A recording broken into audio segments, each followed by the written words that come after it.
আল্লাহ নবী ঈসাকে বলছেন, ও নবী ঈসা, প্রধান বক্তা আসতেছে, স্লোগান লাগা। হযরত ঈসা স্লোগান দিলেন, কোরআন আল কারীমের কথা, আমার কথা না। 28 নম্বর পারা, সূরা সফ, আয়াত নম্বর 6। হযরত ঈসার স্লোগান কি বলেন? হযরত ঈসা শুনেন, وَإِذْ قَالَ عِيسَى ابْنُ مَرْيَمَ يَا بَنِي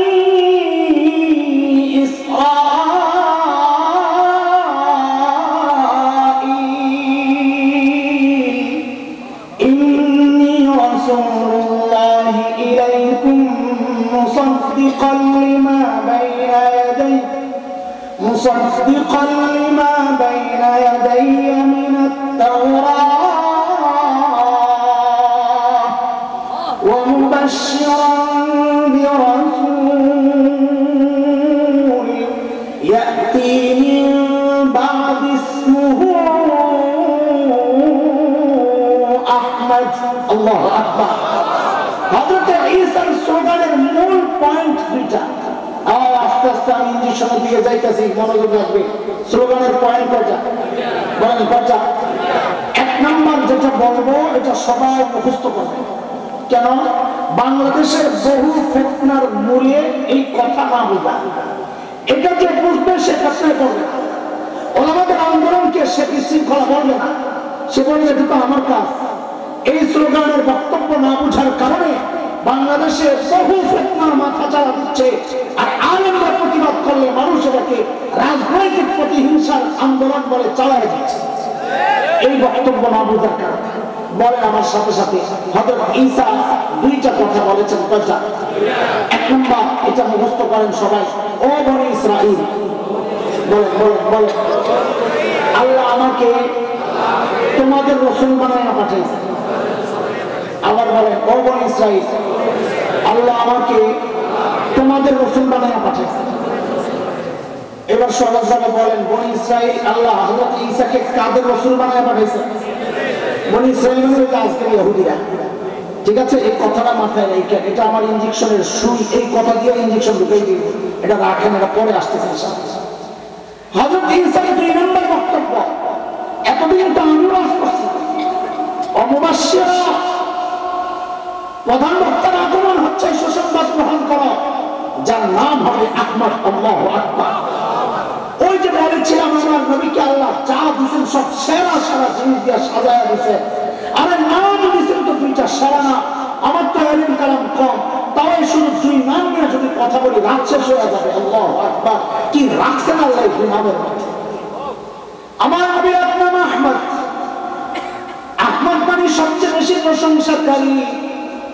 মাকাম মাহমুদের মধ্যে আল্লাহ নবী আল্লাহর এমন এমন শব্দে এমন এমন প্রশংসা করবেন, নবী বলেন এর আগে এমন প্রশংসা কেউ করে নাই, কোনোদিন করবেও না। আহমদ, আমার নবীর আরেক নাম মুহাম্মদ। মুহাম্মদ মানে সবচেয়ে বেশি প্রশংসিত। সারা দুনিয়ায় একযোগে একজন মানুষের প্রশংসা আমার নবী ছাড়া তার কারো চলে না, চলবেও না। আরবের কাফেররা হাটে ঘাটে বাজারে যায়, দেখেন আল্লাহ কি নাম রাখছেন, কি বেজার লাগছে। দেখেন বাজারে যায় মানুষের কাছে যখন বদনাম করে, আয় মুহাম্মদ খারাপ মানুষ, এর কাছে যায় না। নাউজুবিল্লাহ বলেন। পাবলিক কয় যিনি সবচেয়ে বেশি প্রশংসিত, তিনি আবার খারাপ হয় কেমনি লাগছে বেজার। এমন আয়াত বসছে মজলিসে, মিটিং মিটিং বলে নাম পাল্টা, এই নামে তো বদনাম করা যায় না। তো কি নাম রাখা যায়? বিভিন্ন মতামত আসছে। এই যুগের কোন পান্ডা যদি থাকতো মিটিংয়ে তো কইতো তেতুল হুজুর দিয়া, বুঝতো না, ছিল না। ওই যুগের পান্ডা প্রস্তাব দিচ্ছে নাম রাখ মুজাম্মাম। কি নাম? সবচেয়ে বেশি নিন্দিত। এখন সিদ্ধান্ত হয়েছে, হ্যাঁ ঠিক আছে। বাজারে যায় কয় যে মুজাম্মাম খারাপ মানুষ, তার কাছে যাইবা। 40 বছর মানুষ চিনছে একজনের নাম মুহাম্মদ। এখন জিজ্ঞেস করে মানুষ মুজাম্মাম কেডা, চিনলাম না। আল্লাহ কি নাম রাখছেন দেখেন। সারা জিন্দেগি আপনি বদনাম করবেন করবেন করবেন, দিন শেষে জিজ্ঞেস করা হবে তুই কার বদনাম করতেছস? বলে যিনি সবচেয়ে বেশি প্রশংসিত তার। বলে তোর মাথা ঠিক আছে? আল্লাহু আকবার। আমার আরেক নাম আহমদ। আসলে ওই লাইনে ঢুকলে রাত অনেক হয়ে যাবে, আপনাদের কষ্ট হবে। ছোট্ট করে আমি বলি, শুনে ছোট্ট করে বলি, দেখেন আল্লাহ নবীদেরকে পাঠাইছেন ইবাদত শিখানোর জন্য। কি শিখানোর জন্য? কি শিখাইছে? ইবাদতের মধ্যে শ্রেষ্ঠ ইবাদত কোনটা? বলে না কোনটা? নামাজ। আরে ভাই, আল্লাহ যেন নামাজটাকে আমার নবীর নামটা দিয়েই সাজাইছেন। আপনি তো বুঝলেন না বলে কেমনি? আহমদ লিখতে অক্ষর লাগে চারটা। কয়টা? আলিফ, হা, মিম, দাল, তাই না?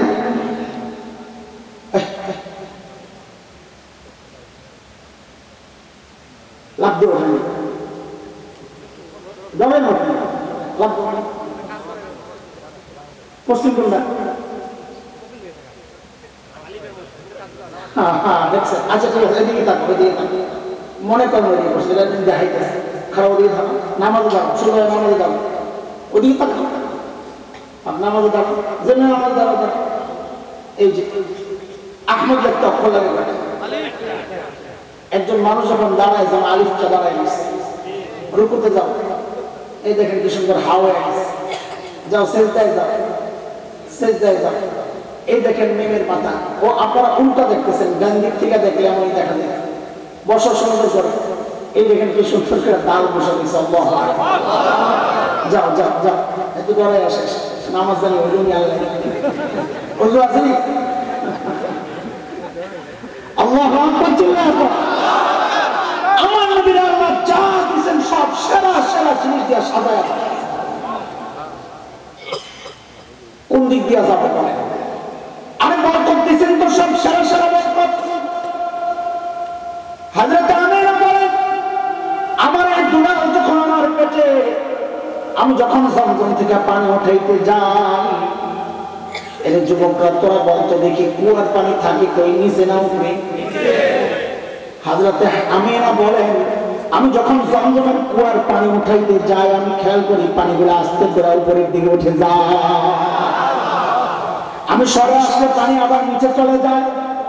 মক্কার মেয়েরা বলে, আমিনা বোন তুমি একটু দাঁড়াও, আমরা একটু পানি উঠাই, তারপরে তুমি যাইও। আল্লাহু আকবার। হযরত হালিমা বলেন, হাদিসে আসছে, আমি আমার স্বামী সহ যখন একটা ছেলে আনার জন্য মক্কার দিকে রওনা করি তায়েফ থেকে, আমরা গরিব মানুষ, আমাদের বাহনটা ছিল দুর্বল, আস্তে আস্তে দেরি হয়ে গেছে। মক্কা এসে দেখি সবাই ধনী ঘরের ছেলেগুলো আগে আগে নিয়ে গেছে, কারণ যত ধনী মাল পাইব বেশি। হযরত হালিমা বলেন, মক্কায় যারা শুনি কোন সন্তান আর বাকি নাই, একটা বাচ্চা শুধু বাকি, তারা আনতে কেউ যায় না। কেন? বাপ নাই, টাকা দিব কে, খরচ চালাইব কে? হযরত হালিমা বলেন, স্বামীকে বললাম চলেন, টাকা পয়সা লাগবে না, ওই তিন বাচ্চাটা নিয়ে হয়ে যায়, খালি হাতে যাওয়ার দরকার নাই। আসলে কপাল খুলছে। বলেন আসলে, বলেন আসলে। হযরত হালিমা বলেন, আমি যখন বোন আমিনার ঘরে ঢুকি, আহারে আমার ওই দুলালের দিকে তাকায় আমি আর চোখ ফিরাইতে পারি না। আরে কি সুন্দর করে আল্লাহ বানাইছে। আমার নবীর চেয়ে সুন্দর আল্লাহ দুনিয়ায় কাউরে বানান নাই, বানাবেন না। অনেকে মনে করে নবী ইউসুফ আলাইহিস সালাম সবচেয়ে সুন্দর ছিলেন, তাই না? হ্যাঁ, নবী ইউসুফ ছিলেন ফর্সা সুন্দর, আর আমার নবীর সৌন্দর্য ছিল চোখের দিকে তাকাইলে মনে হইতো এর চেয়ে সুন্দর চোখ আর হইতে পারে না। হাতের দিকে তাকাইলে মনে হইতো আরে এর চেয়ে সুন্দর হাত আর হতে পারে না। ঠোঁটের দিকে মুচকি হাসির দিকে তাকাইলে মনে হইতো এর চেয়ে সুন্দর ঠোঁট আর হইতে পারে না। এই জন্যই তো কবি হাসান ইবনে সাবিত কবিতা লিখেছেন, নবীর চেহারার দিকে তাকায়া তাকায়া, ওয়া আহসানু মিনকা লাম তারা কাত্তু আইনি ওয়া আজমালু মিনকা লাম তালিদিন নিসা খুলিকতা মুবাররাআন মিন কুল্লি আইবিন কাআন্নাকা ক্বাদ খুলিকতা কামা তাশা। ও নবী, আপনার চেয়ে সুন্দর চোখ কোনদিন কাউকে দেখে নাই, আপনার চেয়ে সুন্দর কোন মা কাউকে জন্ম দেন নাই। নবী গো, আপনার দিকে তাকালে মনে হয় আল্লাহ আপনাকে সমস্ত ত্রুটি মুক্ত করে আপনার চাওয়া অনুযায়ী আসমান থেকে পাঠায়া দিয়েছেন। ওই যে হযরত ইউসুফ আলাইহিস সালামের কথা বলতেছিলাম, আম্মা জান আয়েশা বলেছেন এটা রাদিয়াল্লাহু আনহা। আম্মা জান আয়েশা বলেন মিশরের মেয়েরা নবী ইউসুফের সৌন্দর্যে পাগল হয়ে ছুরি দিয়ে হাত কেটেছিল। গল্প জানেন না আপনারা? জানেন সূরা ইউসুফে আসছে না এই কথা? وقطعنا أيديهم وقلنا حاش لله ما هذا بشرا إن هذا إلا ملك كريم। হাত কাটে আর বলে এটা মানুষ না, মানুষ না। মানুষ আবার এত সুন্দর হয় নাকি? এটা সম্মানিত ফেরেশতা। একটা কথা কইলা ফেলে, সত্য কথা। এই মিশরের মেয়েরা যে হাত কাটতেছে ব্যথা পায় না? পায় কথা পায় না? পায় না? পায়, কিন্তু খবর নাই। কারণ কি? ওই সৌন্দর্যের পাগল হয়েছে। আর সমাজের মানুষ বলে পাগলের বিশ্বাস বলেনি, কথা পায় না? পাগলে কাবে খবর নাই। খেয়াল করে সূক্ষ্ম কথা, একটা সূক্ষ্ম কথা, সূক্ষ্ম কথা মনোযোগ না দিলে এই সূক্ষ্ম কথা ছুটে দেব। এইরকম মজমা হইলে সূক্ষ্ম কথা আমার বলতে মনে চায় না, তখন খালি শোভা দৌড়াই। কিন্তু ওই মাঝে মাঝে কিছু ভূতা এটা করলে পোলাবেন একটু উপকৃত হবে। এলমি কথা, এলমি কথা মাদ্রাসার ছাত্র আসদের জন্য বলতেছে। এলমি কথা বলতে ঠিক আছে, আপনারাও মজা পেয়ে এই যে মিশরের মেয়েরা তাকায় ছিল, তাকাইছে কয় পক্ষ? হযরত ইউসুফ আলাইহিস সালাম তাকাইছে, হ্যাঁ? কারণ তিনি নবী ছিলেন। কি ছিলেন? আহলে সুন্নাহ ওয়াল জামাতের আকীদা হচ্ছে কোন নবী নবুয়তের আগে গুনাহ করেন নাই, নবুয়তের পরেও গুনাহ। বিশেষ করে হযরত ইউসুফের পবিত্রতা আল্লাহ নিজে বর্ণনা করেছেন সূরা ইউসুফের 24 নম্বর 23 এবং 24 দুই আয়াত। আল্লাহ ছোট্ট করে সুন্দর বলেছেন, স্পষ্ট করে, কাযালিকা লিনাসরিফা আনহু সুআ ওয়াল ফাহশা। আমি নবী ইউসুফকে অন্যায় অশ্লীল কাজ থেকে বাঁচিয়ে দিয়েছি। কাজে তাকাইছে কয় পক্ষ? বলেন বলেন বলেন বলেন কয় পক্ষ? এক পক্ষ তাকাইছে। সেই তাকানোটা বৈধ না অবৈধ? হ্যাঁ, অবশ্যই অবৈধ। কারণ এরা তো ইসুফ আলাইহিস সালামের বউ না, বোন না, মাও না, খালাও না, অবৈধ। অবৈধ দৃষ্টি কয় পক্ষে? বারবার জিজ্ঞেস করতেছি যেন দিল দিমাগের মধ্যে কথাটা বসে। অবৈধ দৃষ্টি কয় পক্ষে? এক পক্ষের অবৈধ দৃষ্টি হাত কাটে খবর নাই। বাইরে কারবার দেখছো, কাহিনী কাহিনী কি কাহিনী? বলে শহীদরা যখন দুনিয়া থেকে বিদায় নেয়, দেখছেন নি দুনিয়ার দৃশ্যগুলা? আহা, শহীদের মুখের মধ্যে দেখবে একটা মুস্কি হাসি লেগে থাকে। এই কয়েকদিন আগে গাজার এক শহীদ দেখছি, চোখ বন্ধ, কার সাথে কথা বলতেছে আর হাসতেছে। আল্লাহু আকবার। আরে শহীদ যখন দুনিয়া থেকে বিদায় নেয়, হাত কাটা, পেট ফাড়া, নারী বুড়ি বের হওয়া, মস্তক বের হওয়া, ও হাসতেছে। কি ব্যথা পায় না? ব্যথা পাইব কই থেকে? কেন পায় না? মিশরের মেয়েরা এক পক্ষ অবৈধ দৃষ্টি হাত কাটে খবর নাই। শহীদ যখন দুনিয়া থেকে বিদায় নেয় তখন পক্ষ আর একটা থাকে না, পক্ষ হয়ে যায় তিনটা। শহীদ দেখতেছে হুরগিলমান তাকায় রয়েছে, ডাকতেছে ওয়েলকাম আহলান সাহলা, ও সখী জলদি আসো বন্ধু, প্রিয়তমা জলদি আসো। শহীদ দেখতেছে হুরগিলমানকে, হুরগিলমান দেখতেছে শহীদকে। দুই পক্ষের দৃষ্টি বিনিময় চলছে। এই দুই পক্ষের দৃষ্টি বিনিময় যখন চলছে, আল্লাহ আযম থেকে তাকায় তাকায় আসতে। পক্ষ কয়টা? পক্ষ কয়টা? বৈধ না অবৈধ? আরে বলেন বৈধ না অবৈধ? তিন পক্ষের বৈধ দৃষ্টি বিনিময় চলছে। ওখানে এক পক্ষের দৃষ্টি তাও অবৈধ, হাত কাটে খবর নাই। এখানে তিন পক্ষের বৈধ দৃষ্টি বিনিময় চলছে। এখানে খবর আসবে প্রত্যেকা। তাই তো শরীরের কাটাকাটি হয়, আর কান্না নাই, আর ঠোঁটে মুস্কি হাসি লেগে থাকে। আল্লাহ শাহাদাতের মৃত্যু নসিব করুন। আমিন। দেখো আসতে বলি। আচ্ছা, তো বাইরে লই, তাহলে আমি বলে বলবো। আচ্ছা, শাহাদাতের মৃত্যু যদি আল্লাহ কবুল করে, তা কারো মৃত্যু যদি 2030-এ লেখা থাকে, শহীদের মৃত্যু হইলে 25-এ মারা যাবে, তাই না? 5 বছর আগে মনে হয় না? ও বেশি পেয়ে 2 বছর আগে না, 1 বছর, 1 সেকেন্ড আগে না? কই কি আসলে? ইজা জাআ আজালুহুম ফালা يستأخرون ساعة ولا يستقدمون শেষ সময় যখন আসে এক মুহূর্ত আগেও মানুষ মারা যায় না, পরেও মারা যায় না। অকালে মৃত্যু ওটা ফালতু কথা, কেউ অকালে মারা যায় না, ওটাই দরকার। তো যদি আমি টাইম মতোই মারা যাই তো শহীদি মৃত্যু সমস্যা কি ধরেন কেন? বরং অন্য মৃত্যুর কষ্ট আছে, শহীদি মৃত্যু তো কষ্ট নয়, হাসতে হাসতে চলে যাবেন। এইবার তো আমি চলে যাই হওয়ার কথা। মৃত্যু নসিব করে আলহামদুলিল্লাহ, আল্লাহ কবুল করে। আমার যদি কবুল হয়ে যায় ওইখানে মুসাফির মানুষ দেরি করে এসে তাদের মুসাফির তো কত কবুল হয়ে যেতে না। হ্যাঁ, আল্লাহ আমার কবুল করে। আমার টানি মঞ্জুর করে। আল্লাহ আকবার। আম্মা জান আয়েশা বলেন, মিশরের মেয়ে নবী ইউসুফের সৌন্দর্যে পাগল হয়ে ছুরিগুলো দিয়ে হাত কেটেছিল। আরে মিশরের মেয়েরা যদি আমার হাবিবকে দেখতো তো এই ছুরিগুলো দিয়ে হাত না কাইটা নিজেদের কলিজাগুলো টুকরা টুকরা করে ফেলতো। আম্মাজান থাকলে কইতাম, আম্মাজান মিশরের মেয়েরা তো দেখা কলিজা কাটতো, তাই না? এই 1400 বছর পরের নবীর উম্মতদেরকে দেখে ওরা দেখে নাই, দেখার শুরু করে দুনিয়া না দেখাই নবীর ইজ্জত রক্ষায় লাখ কোটি দোয়া আল্লাহ নবীর ইজ্জত রক্ষায় কলিজা টুকরা টুকরা করতে করতে আছে। কথা বলতে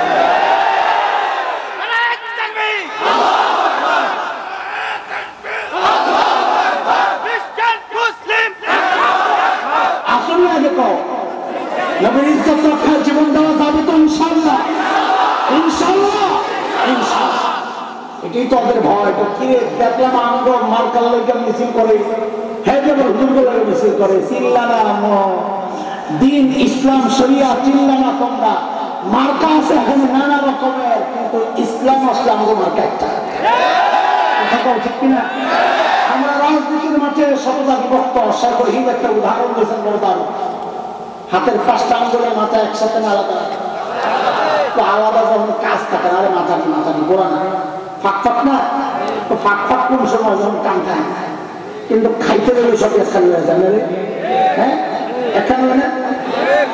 আমরা যখন খাওয়া শুরু করি না তখন ভুলে যাবো কে আওয়ামী লীগ করে কে বিএনপি করে, সব একখানে হয়ে ভুল। ঠিক আছে না ইনশাআল্লাহ? হ্যাঁ, জামানত আমরা হয়ে যাই, আমার খবর আছে।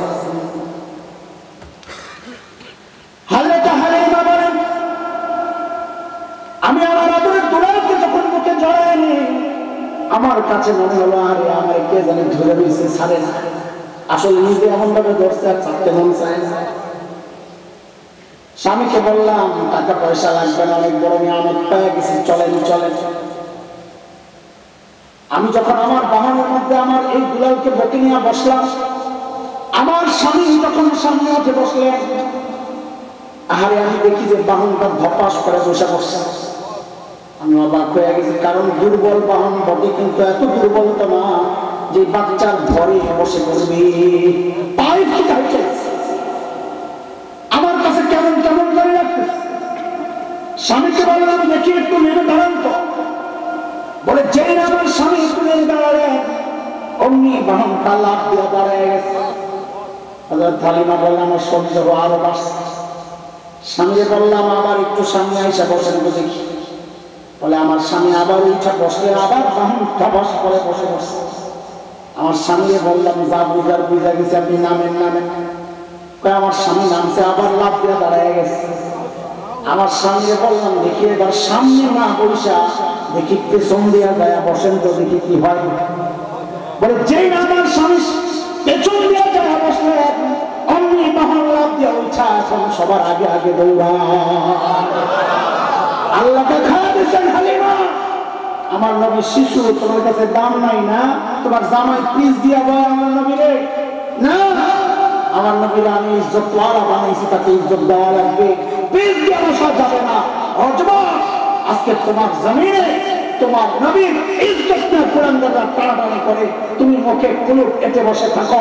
ওলামাদের আন্দোলনের সাথে তাওহীদের জনতার আন্দোলনের আন্দোলনের সাথে তুমি যুক্ত হও না, তুমি এই আন্দোলনকে সরকার বিরোধী মনে করো, তুমি এই আন্দোলন আর এই প্রতিবাদকে তুমি দলের বিরুদ্ধে মনে করো। দোস্ত, সব জায়গায় রাজনীতির টাইনা এলো না, এটা রাজনীতির ব্যাপার না, এটা আমার ইমানের ব্যাপার, এটা আমার বিশ্বাসের ব্যাপার, এটা আমার আকীদা আর চেতনার ব্যাপার।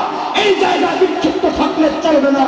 এই জায়গার কোন মুহূর্ত যদি চলে আসে, আলেমদের মুখোমুখি না দাঁড়ায়া হাতে হাত রাখা, তাদের চাপ মিলাইয়া মুষ্টিবদ্ধ হাত উঠাইয়া একসাথে উচ্চারণ করতে হবে, বাংলাদেশে আল্লাহ নবীর দুশমনরা থাকতে পারবে না, থাকতে দেওয়া হবে না, থাকতে দেওয়া হবে না।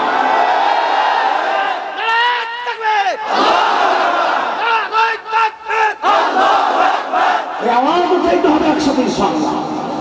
ঠিক আছে ইনশাআল্লাহ। হযরত হালিমা বলেন, আমার বাহন এখন তায়েফের সব মেয়ের বাহনের আগে আগে দৌড়ায়। তায়েফের মেয়েরা অবাক হয়ে তাকায় আছে, হালিমা এই বাহনকে কি খাওয়াইছো? আগের দামি আগের দামি আগের ডাকো, আগের খাওয়াইছো কি? বলে কিচ্ছু খাওয়াই নাই, এটা বাহনের কোনো কেরামতি না, এটা আমার মেহমানের কেরামতি। বলে আমি যখন তায়েফ পৌঁছি, আমার বকরিগুলো যখন ঘাস খায় আসে, বকরির ওলান ভরা দুধ, অন্য মেয়েদের বকরির ওলান খালি দুধ নাই। মেয়েরা এসে জিজ্ঞেস করে, হালিমা একটু দেখা দাও না তোমার বকরি ঘাস খায় কোন জায়গায়? ওই যে আমরা মোটা পোলাপান দেখলে কই তোর বাপে কোন দোকানের চাল খাওয়ায়?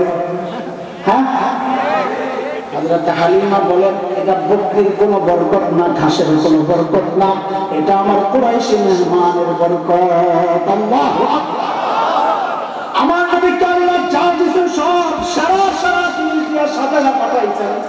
আরে ঘাম দিয়েছেন তো সেরা ঘাম দিয়েছেন। আমার আপনার ঘামের দুর্গন্ধে ধারে কাছে কেউ বসতে পারে না। আর আমার নবীর ঘাম সাহাবায়ে কেরাম বোতলে সংগ্রহ করতেন কেন? কোন অনুষ্ঠান হইলে ওই অনুষ্ঠানের মধ্যে লাগাইয়া দিতেন, গোটা অনুষ্ঠানটা সুঘ্রাণে মৌন করত। কিতাব দিয়েছেন তো সারা কিতাব, দিন দিয়েছেন তো সারা দিন, উম্মত দিয়েছেন তো খায়রে উম্মত সারা উম্মত।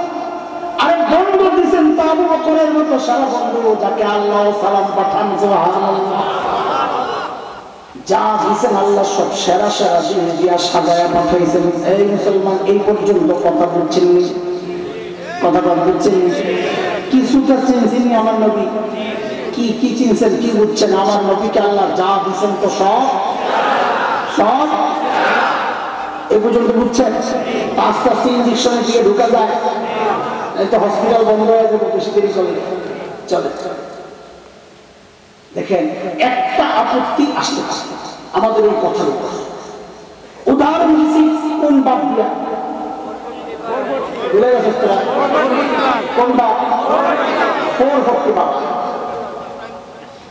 ওই 440 বাবা একটু বুঝে জবাব দিয়ে, এমন বাবা তার এমন নেই, এমন ছেলের কাছে কোনদিন দিবে যে ছেলের ঘর বাড়ি নেই? দিবে? বলেন দিবে?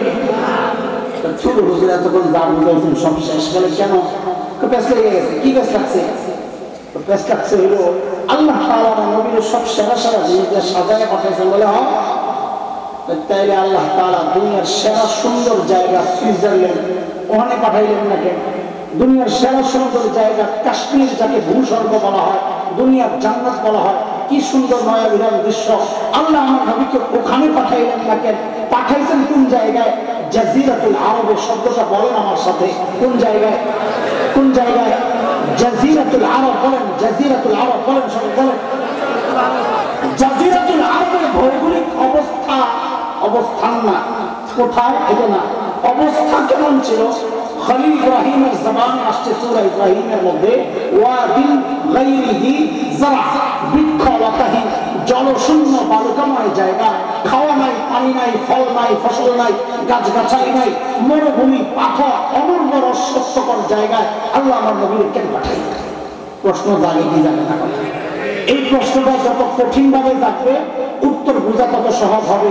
আর উত্তর যত বুঝবেন, ওই ভয়ঙ্কর ফিতনা থেকে আপনিও বাঁচবেন, সমাজও বাঁচবেন, ইনশাআল্লাহ তাআলা দেশও বাঁচবে। বলেন প্রশ্ন জাগেনি? আল্লাহ আমার নবীর সবচেয়ে সুন্দর জায়গায় না পাঠাইছেন কোথায়? জাজিরাতুল আরব। বলেন শব্দটা বলেন। জাজিরাতুল আরব বুঝলেন? সৌদি আরব, আরব আমিরাত, কাতার, কুয়েত, বাহরাইন, কোনা দিয়ে একটু করে আছে, আমার মেয়েটারে ধরে না, বাকি ভিতরে বসছে। এই সব মিলায় হচ্ছে জাজিরাতুল আরব। এবার বুঝেন আল্লাহ আমার নবীকে জাজিরাতুল আরবে কেন পাঠাইছেন। দেখেন বিশ্ব মানচিত্র খুলে মাদ্রাসার ছাত্র যুবকরা, উদীয়মান আলেম যারা, তাদেরকেও বলছে গভীর থেকে, এতক্ষণ ভাষা কিন্তু কথা বলছি, এই গভীরের কথাটা বোঝানোর জন্য, গভীর থেকে নিজে বুঝেন, উম্মতকে বুঝান, আপনাদের জিম্মাদারি ওলামাদের। জাজিরাতুল আরবের ভৌগোলিক অবস্থানটা কোথায় কোথায় আছে দেখবেন মানচিত্র খুললে 3 দিকে পানি। কদিকে? পারস্য উপসাগর, ওমান উপসাগর, আরব উপসাগর, ভারত মহাসাগর, পশ্চিমে লোহিত সাগর, অনেকগুলো সাগর উপসাগর দিয়ে 3 দিকে ঘেরাও করা। একদিক জর্ডান, ইরাক, ওদিক দিয়ে জমিনের সাথে লাগা। তো লাগা একদিক, শূন্য 3 দিক। বলেন আমার সাথে, লাগা কয় দিক? শূন্য কয় দিক? বিশ্ব মানচিত্রের মধ্যে জাজিরাতুল আরবের অবস্থানটা যেমন, ঠিক মানব দেহে মানুষের যে হাড় আছে, কলমের অবস্থানটাও ঠিক তেমন। 3 দিকে শূন্য, একদিকে লাগা, রক দিয়া শরীরের সাথে জয়েন্ট। খালি কয় দিক? বলে না, খালি কয় দিক? জাজিরাতুল আরবের খালি কয় দিক? লাগা কয় দিক? এই জন্য ভূবিজ্ঞানীরা জাজিরাতুল আরবের নাম দিয়েছে জিওগ্রাফিক হার্ট। এটা বিশ্ব মানচিত্রের হার্ট।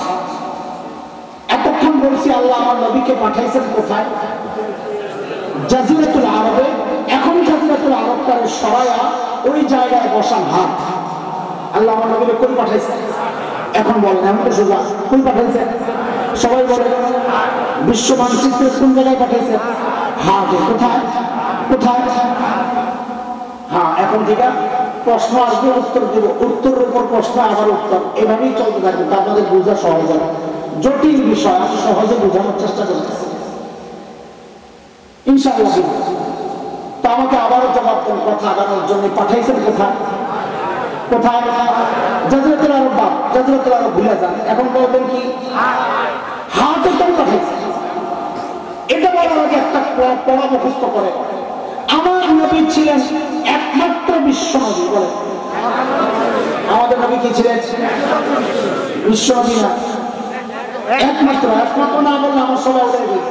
বলেন আমাদের নবী কি ছিলেন? আবার বলেন কি ছিলেন? হাতে কেন পাঠাইছে? দেখেন আমাদের নবী দুনিয়ায় আসার আগ পর্যন্ত আল্লাহ যত নবী দুনিয়ায় পাঠাইছে, যত দার্শনিক ছিল দুনিয়ায়, নবী না, তখন প্রাচীন দর্শন ছিল গ্রিক দর্শন, রোমান দর্শন, পারস্য দর্শন, বেবিলন, মিশরি, ইরাকি, এগুলো প্রাচীন দর্শন। এই সমস্ত দার্শনিকদের বক্তব্য ছিল মানুষকে নিয়ন্ত্রণ করে তার ব্রেন। কে? বলেন কে? সূক্ষ্ম মনোযোগ লাগবে, হারায় গেলে সব হারায় যাবে। সর্বপ্রথম সারা দুনিয়ার দার্শনিকদের বিরুদ্ধে দাঁড়ায়া আমাদের উম্মি নবী ঘোষণা দিলেন, না, মানুষকে তার ব্রেন নিয়ন্ত্রণ করে না, মানুষকে নিয়ন্ত্রণ করে তার হাত। কে? নবী ঘোষণা দিলেন, আলা ইন্না ফিল জাসাদি মুদগাহ ইযা সালাহাত সালাহাল জাসাদু কুল্লুহু ওয়া ইযা ফাসাদাত ফাসাদাল জাসাদু কুল্লুহু আলা ওয়া হিয়াল কলব। বর্ণনাকারী হযরত নুমান ইবনে বাশীর রাদিয়াল্লাহু আনহু। বুখারী বর্ণনা 55 নম্বর, মুসলিম 1599 নম্বর হাদিস। নবী বলেন, হে আমার উম্মত, মানব দেহের মধ্যে একটা গোশতের টুকরা আছে, ওই গোশতের টুকরাটা যদি ঠিক হয়ে যায় গোটা বডি ঠিক, ওই গোশতের টুকরায় পচন ধরলে গোটা বডি শেষ। আমি সহজে আপনাদেরকে একটা শব্দ মুখস্থ করাই, বলেন হার্ট ঠিক তো বডি ঠিক। বলেন বলেন হার্ট ঠিক তো। এই হাদিস দিয়ে তো এতদিন ওয়াজ করছে পিসাব আত্মা পরিশুদ্ধ।